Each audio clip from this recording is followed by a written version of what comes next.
Carta de Pedro, no capítulo 1, nos versículos de 3 a 12. Primeira epístola de Pedro, capítulo 1, versos de 3 a 12.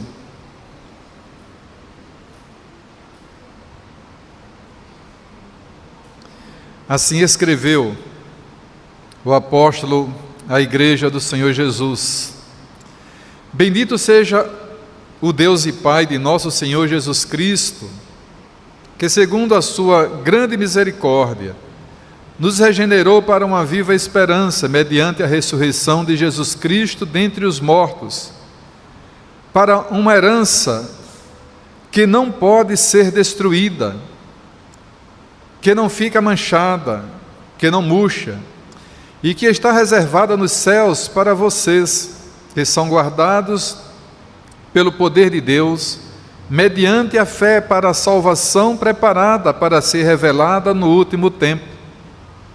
Nisto vocês exultam, embora no presente, por breve tempo, se necessário, sejam contristados por várias provações, para que, uma vez confirmado o valor da fé que vocês têm, muito mais preciosa do que o ouro perecível, mais apurado pelo fogo, resultem em louvor, glória e honra na revelação de Jesus Cristo.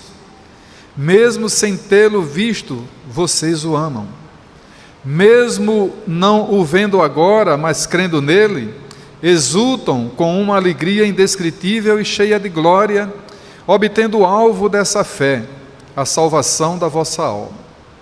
Foi a respeito desta salvação que os profetas indagaram e investigaram. Eles profetizaram a respeito da graça destinada a vocês, investigando qual a ocasião ou quais as circunstâncias oportunas que eram indicadas pelo Espírito de Cristo, que neles estava, ao predizer os sofrimentos de que Cristo teria de suportar, e as glórias que viriam depois desses sofrimentos. A eles foi revelado que não para si mesmos, mas para vocês, ministravam as coisas que agora foram anunciadas a vocês por aqueles que pelo Espírito Santo enviado do céu, lhes pregaram o Evangelho, coisas essas que os anjos desejam contemplar. Pai bondoso, aqui estamos com essa missão de meditar na sua palavra. Que esse texto aqui lido, ó Deus, traga profundas reflexões às nossas vidas. E que assim o Senhor continue a nos abençoar, a nos fortalecer a fé. Que o Senhor nos preserve para, em vida, darmos testemunho do Teu ser, da Tua bondade, do Teu amor e da Tua fidelidade para com todos aqueles que em Ti crê. Ouve, ó Deus, a nossa oração e use-nos segundo o Teu santo propósito, que é o de nos fazer crescer em Ti.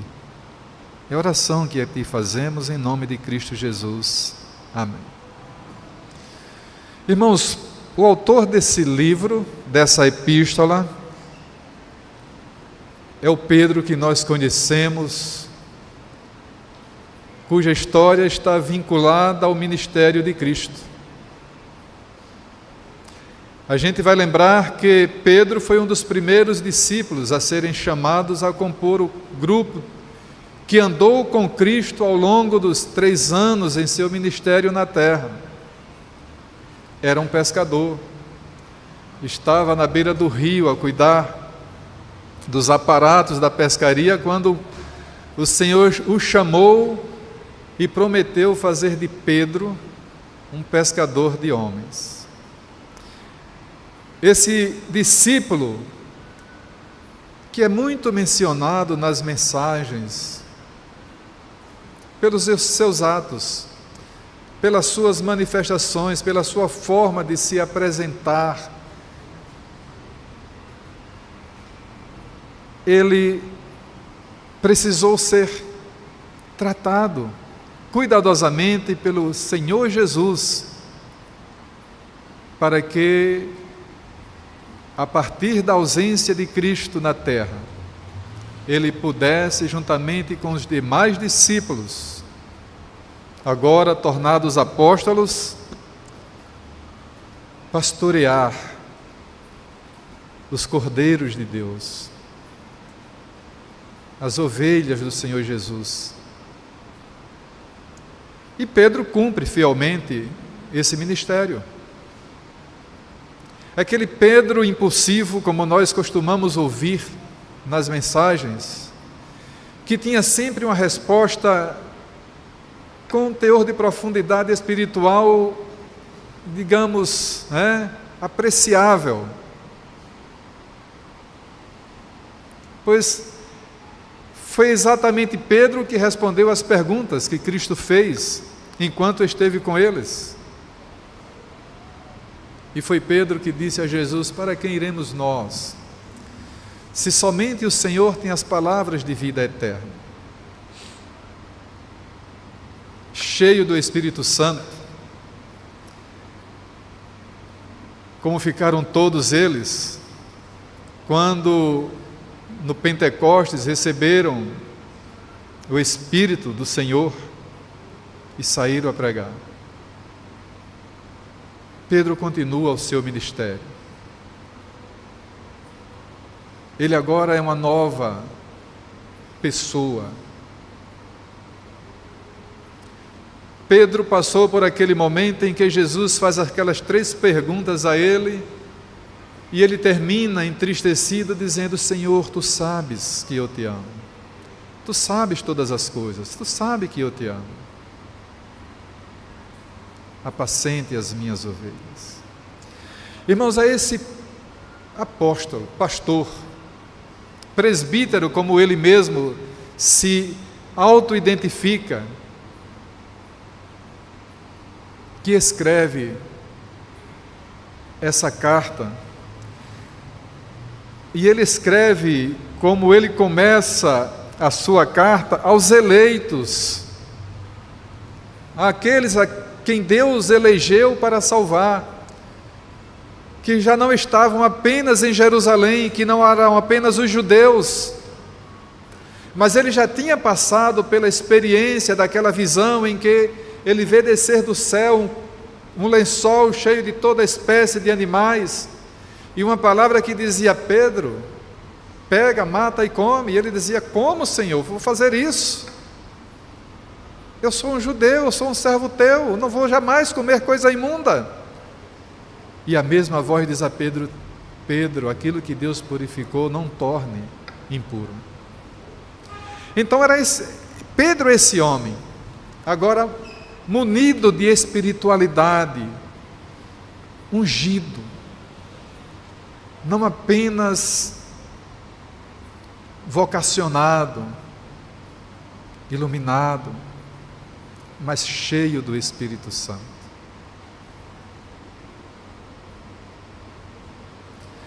E Pedro, irmãos, então sai a pregar o Evangelho, a pastorear as igrejas que lhe foram confiadas, a sofrer as consequências de pregar o Evangelho. E como é bom a gente ler o que Pedro escreve, a forma como ele se expressa, a preocupação que ele manifesta com a vida da igreja, a vida do povo de Deus. A igreja não pode ter na sua liderança homens que não se preocupem com o dia a dia do rebanho do Senhor Jesus. Um pastor é uma pessoa que precisa estar profundamente atento a tudo aquilo que acontece dentro da igreja, a vida da sua membresia. Presbíteros e diáconos que compartilham com o pastor a liderança da igreja precisam também ter essa visão, esse cuidado, esse zelo para com o rebanho que constitui a igreja que lhes tem sido confiada. Então Pedro, irmãos, é esse homem que escreve a esses eleitos, que são forasteiros, que estão espalhados, que não apenas estão em Jerusalém, né, dando a ideia, fortalecendo a ideia de que a salvação já não é uma exclusividade do povo judeu, mas ela também chegou até nós. Por isso estamos aqui a ouvir a mensagem do Evangelho, estamos aqui a pregar a mensagem do Evangelho, somos chamados e enviados a darmos testemunho daquilo que Deus é, daquilo que Deus fez e daquilo que Deus faz. É missão nossa, é missão da igreja do Senhor Jesus, não podemos nos omitir disso. Pedro não se omitiu, apesar de ter negado a Cristo, no momento do seu julgamento, onde todos acusavam o Senhor, ele que se disse certa vez que estava pronto para até morrer com Cristo, o negou. Mas Pedro agora é um zeloso pastor, que cuida da igreja que o Senhor Jesus confiou aos seus apóstolos. Então, irmãos, versículo 3 mostra Pedro adorando a Deus, bendizendo o Senhor, não pelo privilégio de ele ser esse homem a quem Deus cuidadosamente preparou, a quem o Senhor Jesus Cristo o encaminhou a pastorear as suas ovelhas, mas aos eleitos de Deus. Ele bendiz ao Senhor.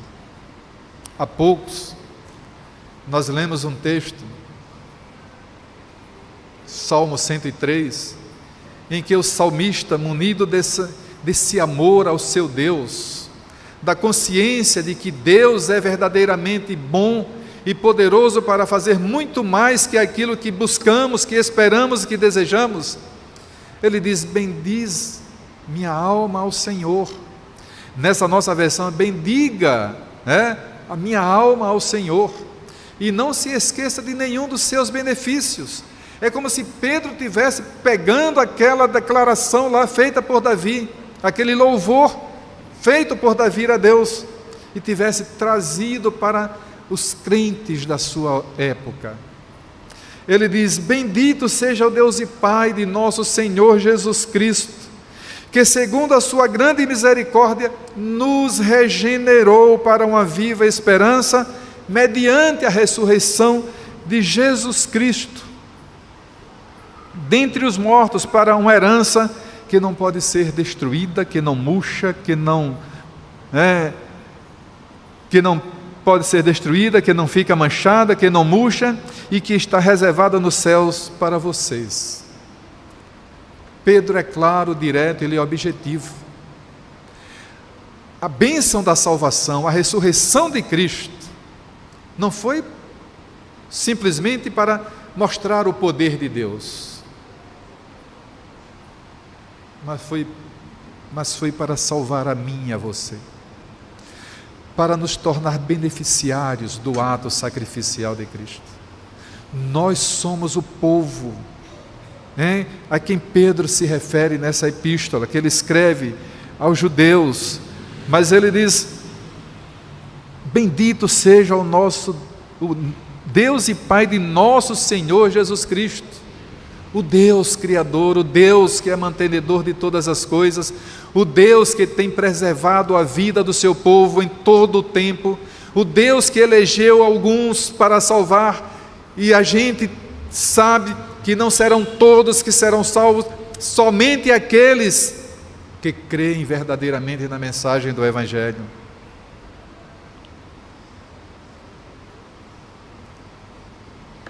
Ainda que a morte de Cristo seja suficiente para salvar a todos os homens na face da terra, ela só será aplicada, os benefícios da sua morte e ressurreição só se aplicarão àqueles que creem, pois foi Cristo que disse a Pedro e aos demais discípulos e apóstolos que a partir daquele momento: Ide por todo o mundo, pregai o evangelho a todas as criaturas. Quem crê e for batizado será salvo.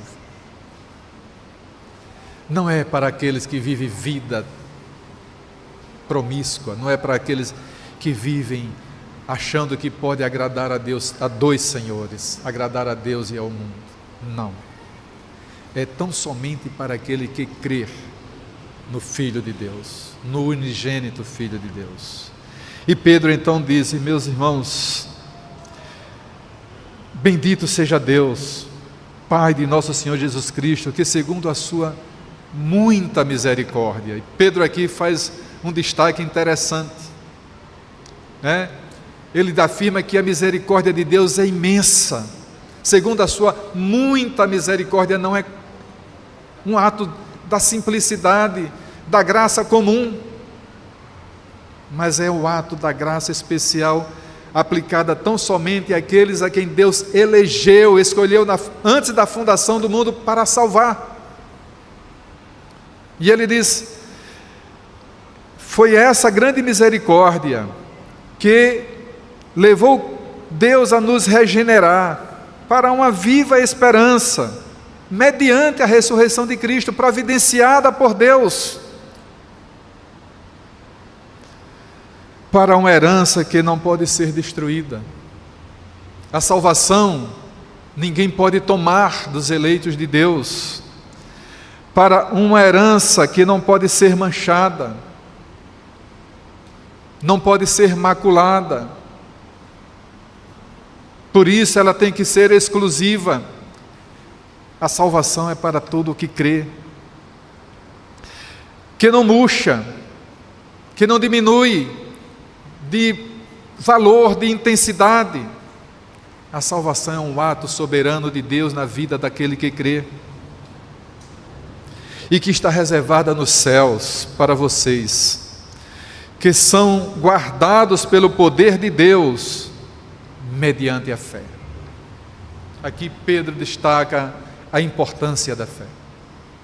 É preciso ter fé, é preciso crer verdadeiramente na bondade, na providência, no amor de Deus. O ato de Cristo ter morrido na cruz é a expressão maior do amor de Deus por mim e por você. Então, essa salvação está reservada para você que crê.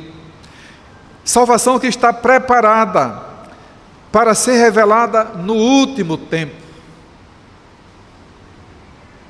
Refere-se aqui, irmãos, à volta do Senhor Jesus. Quando Cristo escreve a uma das igrejas da Ásia Menor, ele diz: eis que venho sem demora. Guarda o teu tesouro, para que ninguém roube. Guarda o teu tesouro. Ele está se referindo à salvação, está se referindo à fé, que é preciso ser conservada, preservada, trabalhada, fortalecida, desenvolvida, para que ela não murche,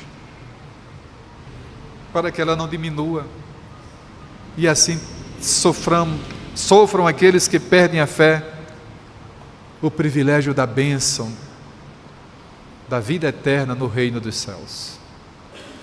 E ele continua, irmãos, versículo 6, até o versículo 9, ele agora vai mostrar, né, como essas coisas promovem gozo na vida dos que são salvos. Ele diz: nisto vocês exultam, embora no presente, por breve tempo, se necessário, sejam contristados por várias provações, para que, uma vez confirmado o valor da fé que vocês têm, muito mais preciosa do que o ouro perecível, mesmo apurado pelo fogo, resultem em louvor, glória e honra na revelação de Jesus Cristo. Mesmo sem tê-lo visto, vocês o amam. Mesmo não o vendo agora, mas crendo nele, exultam com uma alegria indescritível e cheia de glória, obtendo o alvo dessa fé, a salvação da vossa alma. Então Pedro vai trazer agora aqui a memória dos seus leitores, dos seus ouvintes, a consequência da ressurreição de Cristo, da obra de Cristo. Ele diz que o crente exulta, jubila, se alegra, ainda que nesta vida, por breve tempo, porque a nossa vida é passageira, é curta aos olhos de Deus, ainda que por breve tempo, se necessário, soframos, passemos por provações. É comum, irmãos, a todo crente ser provado. A provação nós temos ouvido, temos aprendido. É o meio que Deus, constata a nossa confiança na sua providência, através da fé. E a Bíblia traz-nos exemplos de fé, de homens que foram confirmados como servos de Deus, porque perseveraram na fé. Poderíamos, irmãos, trazer à memória a história de alguns dos nossos irmãos do Antigo Testamento, que perseveraram na fé, que foram exemplos de fé.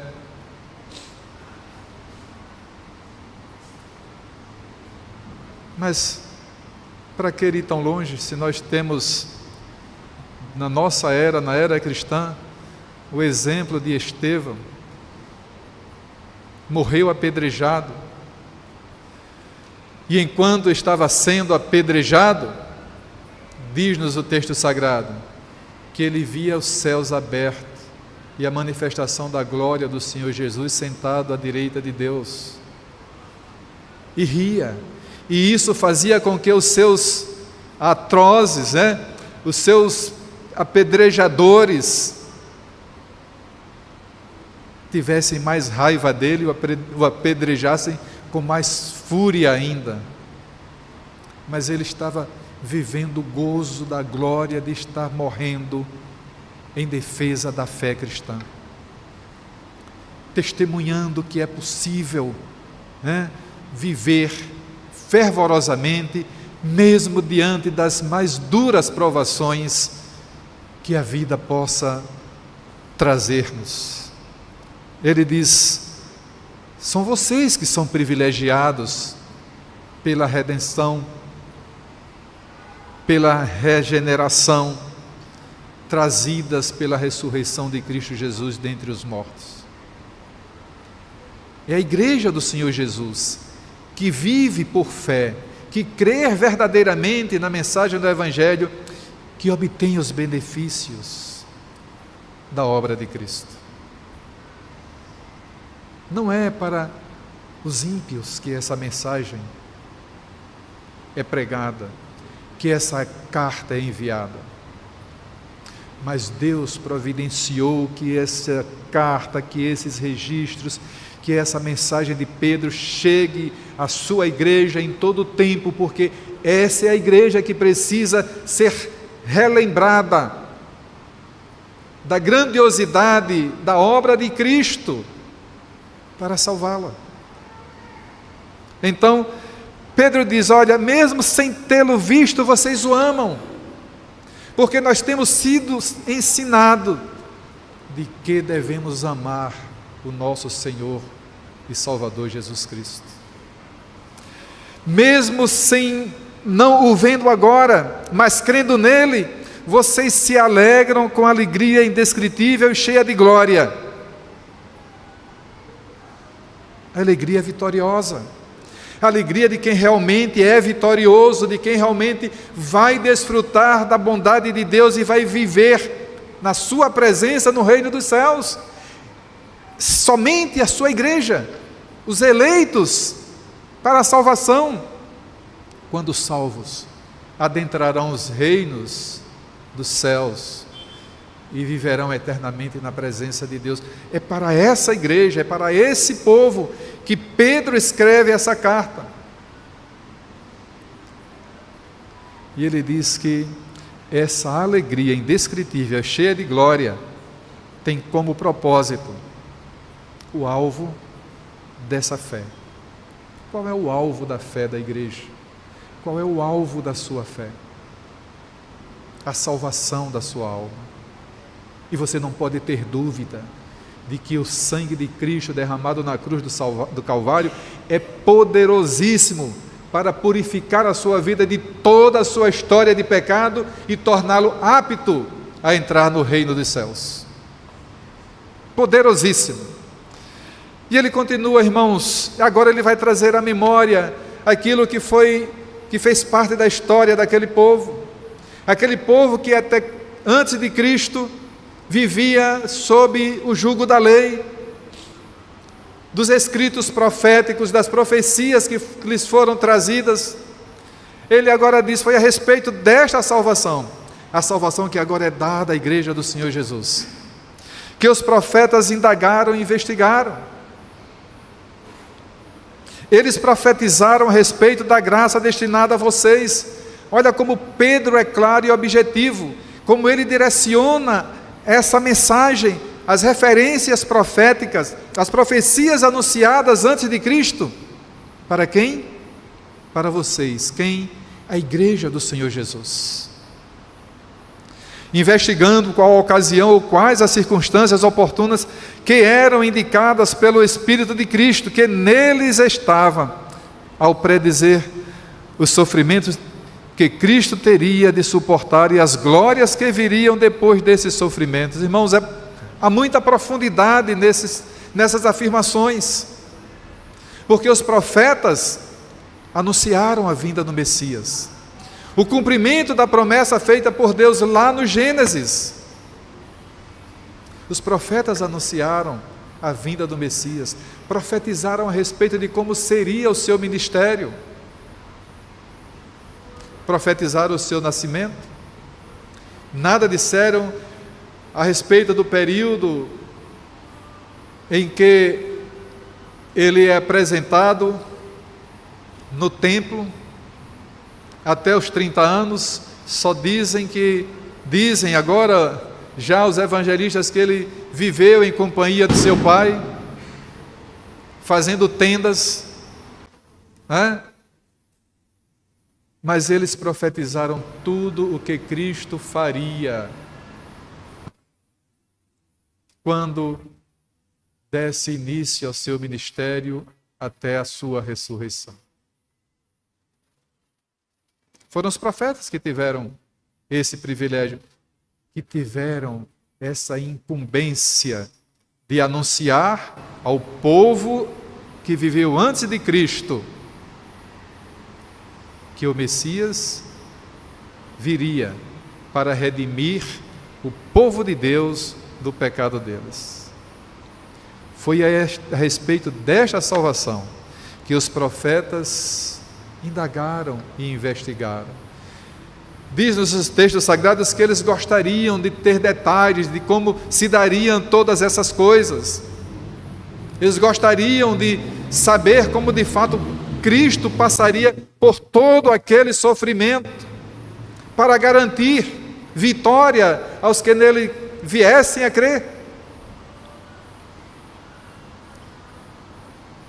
Diz então o versículo 12, que a eles, os profetas, foi revelado que, não para si mesmos, mas para vocês, ministravam as coisas que agora foram anunciadas a vocês por aqueles que, pelo Espírito Santo enviado do céu, lhes pregaram o Evangelho. Agora, era o tempo de Pedro, já não era mais o período profético, em que o povo vivia sob o jugo de uma lei, mas agora é o tempo em que o povo, a igreja do Senhor Jesus, vive sob a graça do Senhor Jesus. somos um povo privilegiado. Foi a nós que os profetas, trouxeram a mensagem da salvação. Agora era a incumbência dos apóstolos, aqueles que viveram com Cristo durante o seu ministério, que viram e ouviram o Senhor ensinar e fazer, que presenciaram os atos maravilhosos do Senhor Jesus, que viram o Senhor ser recebido, ser levado às alturas, para ser recebido nos céus, e que a partir daquele momento tinham o dever de, como arautos do Senhor, pregar o Evangelho a todas as criaturas. É a vocês. A eles foi revelado que não era aquelas profecias não se cumpririam ainda no tempo deles, mas posterior a eles. Ainda que tenhamos a história de João Batista, o último profeta, ligado ao contexto da vinda do Messias, nós tivemos a bênção de ter o profeta dos profetas pregando o Evangelho da salvação, dizendo: arrependei-vos, porque o reino dos céus está entre vocês. A eles foi revelado que não para si mesmos, mas para vocês. Esse vocês aqui somos nós, que somos parte da igreja do Senhor Jesus, que temos ouvido os seus ensinamentos, temos aprendido dos seus ensinamentos, temos conhecimento de como Ele foi poderoso em todos os seus atos. E Ele diz: foi para vocês que eles ministravam as coisas que agora foram anunciadas a vocês por aqueles que, pelo Espírito Santo enviado dos céus, lhe pregaram o Evangelho. Coisas essas que anjos desejam contemplar. Irmãos, é um privilégio inaudito, indescritível, poder ser ouvinte dessa mensagem. Coisas, como diz o apóstolo Pedro, que os anjos desejam ver acontecer. Essa mensagem tem sido pregada a mim e a você. E eu e você temos sido desafiados a crer verdadeiramente nessa mensagem. Crer nessa mensagem é crer integralmente na obra redentora do Senhor Jesus.